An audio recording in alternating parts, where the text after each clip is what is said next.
Kota Tarim juga memiliki banyak sekali nama. Selain sebutan Kota Tarim seperti tadi Kota Seribu Wali atau Baldatul Aulia.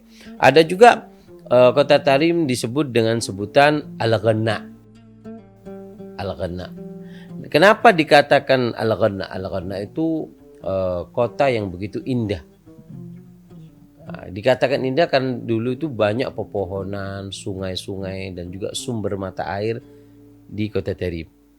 Nah, sekarang kemana?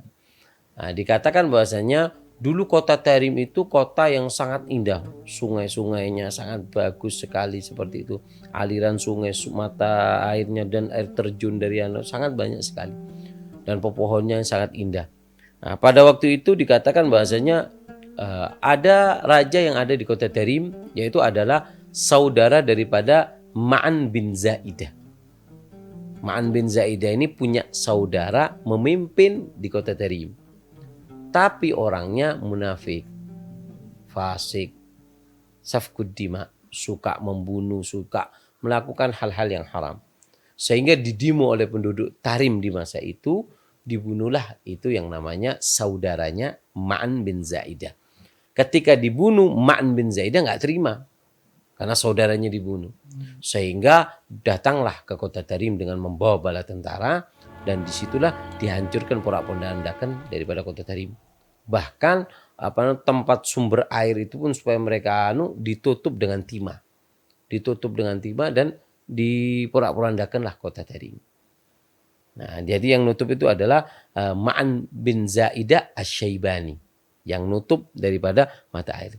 Bahkan pernah ada seseorang dari negeri Maghrib datang ke Raja Kota Tarim, mengatakan bahasanya, aku melihat ini daerah sangat istimewa. Setelah aku teliti, di sini ini ada tempat pusatnya air. Dan ini aku rasa ini ditutup ini. Bagaimana? Mau nggak aku tunjukkan tempat pusat airnya, kemudian dibuka supaya indah lagi Kota Tarim. Kemudian Raja Kota Tarim tersebut mengumpulkan para orang soleh, rapat. Ini ada orang ahli yang bisa mengetahui tempat letak air di tempat kita, dan ini memang banyak air di sini. Bagaimana? Mau dibuka apa dibiarkan seperti ini? Kemudian mereka sepakat bahwasanya biarkan Kota Tarim seperti ini. Kenapa? Takutnya kalau indah nanti jadi rebutan para raja.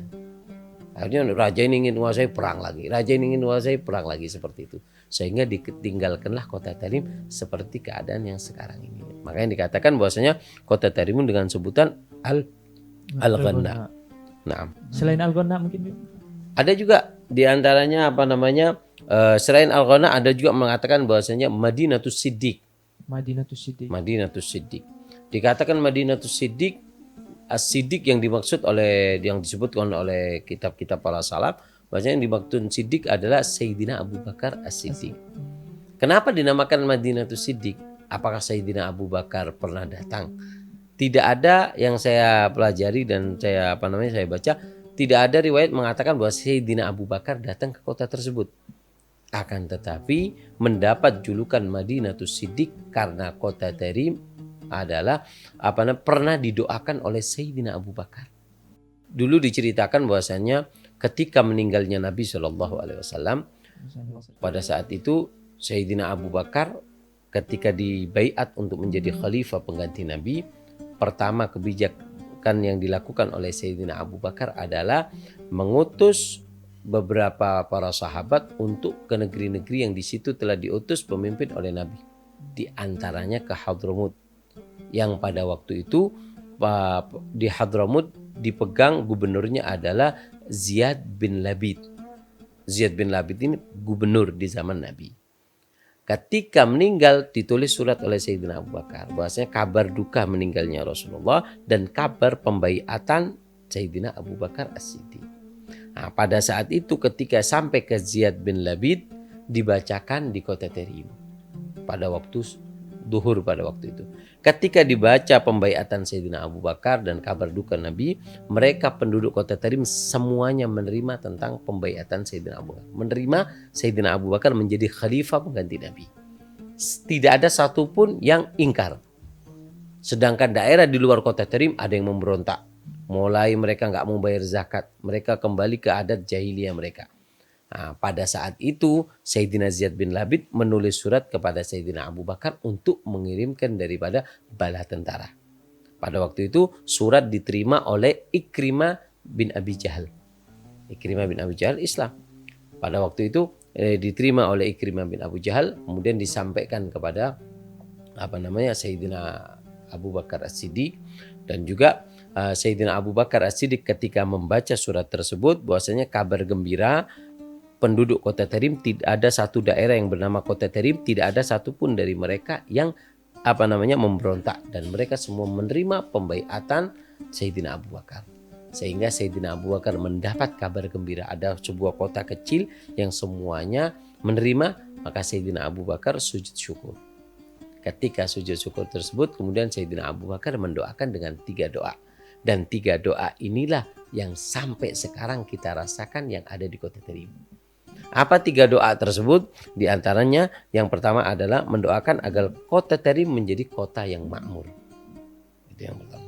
Yang kedua, kota Tarim didoakan agar kota Tarim banyak daripada airnya. Banyak airnya. Meskipun kering. Meskipun kering. Tidak ada, kita selama di sana nggak pernah ada cerita bahwasanya kota Tarim kehabisan air. Walaupun di daerah lain terkadang kehabisan air. Nah, dan yang ketiga, mudah-mudahan Allah menumbuhkan wali di kota Tarim sebagaimana tumbuhnya rumput. Nah, 3 doa ini yang sangat terbukti daripada Sayyidina Abu Bakar sehingga nama Sayyidina Abu Bakar melekat di kota tersebut. Karena doa daripada Sayyidina Abu Bakar. Nah, tentang air dikatakan bahwasanya tentang air di kota Tarim ada yang menarik. Dikatakan oleh Al-Habib Abdul Qadir bin Syekh Al-Idrus. Beliau mengatakan bahwasanya di kota Tarim itu adalah paling bagusnya udara. Tempat yang paling bagus udaranya adalah kota Tarim. Dan tempat yang paling subur daripada tanahnya adalah kota Tarim. Dan yang ketiga adalah yang paling segar airnya. Ada kisah menarik ketika saya di sana. Ini memang menarik ini. Kisah-kisah seperti ini yang kita tunggu. Dulu ketika saya berangkat ke sana, di kota Tarim ini kan nggak suka rokok di sana.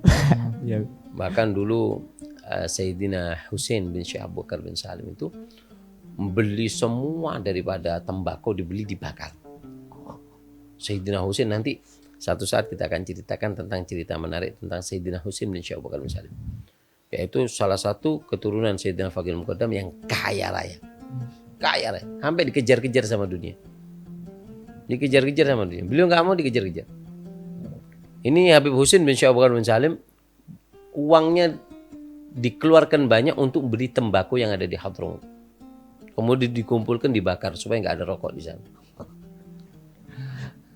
Sampai ada satu perempuan dia punya kebun, dibeli 10 kali lipat nggak dikasih.